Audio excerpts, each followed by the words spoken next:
Et ce qui a une fois de plus frappé mon attention dans ces groupes de versets, d'abord, Dieu dit qu'il a vu. Alors, dit, Namoni.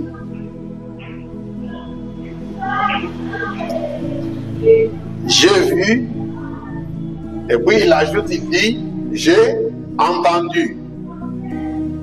Bien-aimé, deux verbes capitaux. J'ai vu. Ça doit d'abord interpeller chacun de nous, de savoir que Dieu voit tout et il connaît tout. Il dit, j'ai vu. Vous savez, même sur la terre en marchant, nous les hommes, on peut regarder. Comme tout à l'heure, je peux tourner ma tête et regarder ce tableau. Ou quelqu'un peut me dire, mais frère Benjamin, regardez à gauche là. Qu'est-ce que tu vois? Je peux tourner la tête, regarder, et puis je lui dis, non mais j'ai regardé, mais je ne vois rien. Parce qu'on peut regarder, mais ne pas voir. Quand on dit qu'on a vu, ça veut dire qu'on a effectivement pris connaissance de l'objet qui a fait l'objet de notre regard. C'est une tautologie pas très française, mais vous avez compris ce que je vais dire. Alors, j'ai vu. Ça veut dire que la première chose qui est arrivée, c'est quoi? C'est que ce peuple était en Égypte. Nous connaissons tous l'histoire, comment Israël est allé en Égypte. Mais pendant leur séjour là-bas, il est arrivé à un certain moment que ce peuple était en souffrance. Parce qu'ils étaient en esclavage. Alors pendant qu'ils étaient là, pendant qu'ils souffraient, pendant qu'ils étaient maltraités, la Bible nous dit que Dieu voyait. Il voyait. Il voyait. Alors cela doit nous interpeller parce que nous devons savoir que pendant que nous sommes sur cette terre, toute notre vie, Dieu nous voit. Dieu nous voit. Que ce soit pour le bien, que ce soit pour les actes que nous pouvons poser, que ce soit pour les pensées que nous pouvons avoir dans notre tête, que ce soit pour le travail que nous pouvons faire pour le Seigneur, ou pour le travail que nous pouvons négliger de faire pour le Seigneur, tout cela, Dieu voit. Il dit, je vis.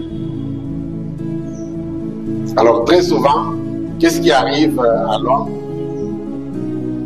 L'homme, quand il fait quelque chose de bien, il veut que les gens voient.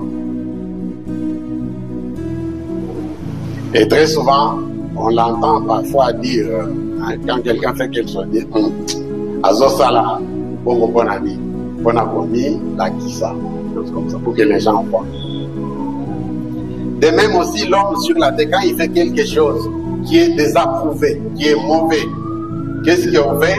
On fait tout pour se cacher. On ne veut pas que les gens voient.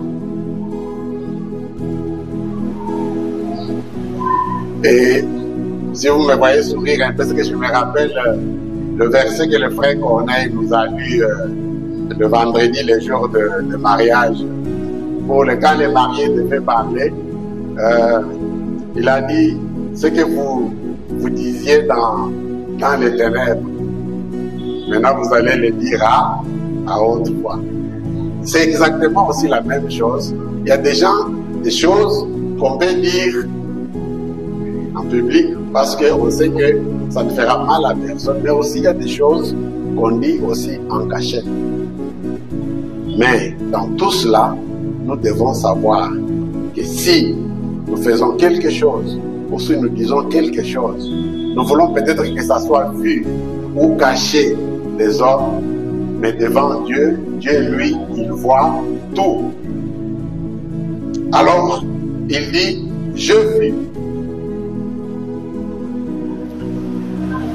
Et après avoir dit, je vis la souffrance de mon peuple qui est en Égypte. Dieu voit, il regarde son peuple, il voit que son peuple est en train de souffrir. Un peuple qui lui appartient. Et deuxièmement, il dit quoi? Il dit, j'ai entendu les cris. J'ai entendu les cris. Et les cris là,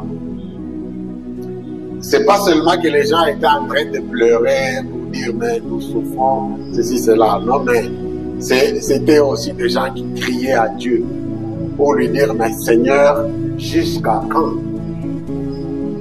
Okotika bisoboye ti wapi. Vous savez, quand je lisais ces groupes de versets, je pensais à la situation que traverse notre pays. Quand on regarde, par exemple, les images de toutes ces populations qui sont à l'est de notre pays, là où il y a l'agression de nos voisins, quand je vois comment les gens se déplacent, surtout les mamans avec des colis sur la terre, un enfant au dos, 2 ou 3 petits-enfants qui marchent, qui font de longues distances, et peut-être qu'ils transportent qu'un petit colis, peut-être juste une mousse, et en train d'avancer sans savoir c'est où la destination, c'est combien de kilomètres, c'est pendant combien de temps, est-ce qu'on a de l'eau à boire, est-ce qu'on a à manger. Ces gens se déplacent dans la souffrance. J'ai dit, mais quand je retourne à la Bible, parce que personnellement, je me dis, mais Dieu, comment cette histoire va continuer comme ça jusqu'à quand? Ces gens, ce sont tes enfants. C'est ce peuple. C'est ton peuple. Comme dit là, la souffrance de mon peuple. C'est le peuple de Dieu qui souffre.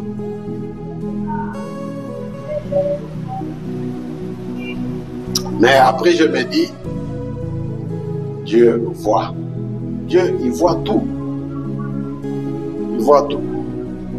Non seulement il voit, mais aussi il entend. Il entend les cris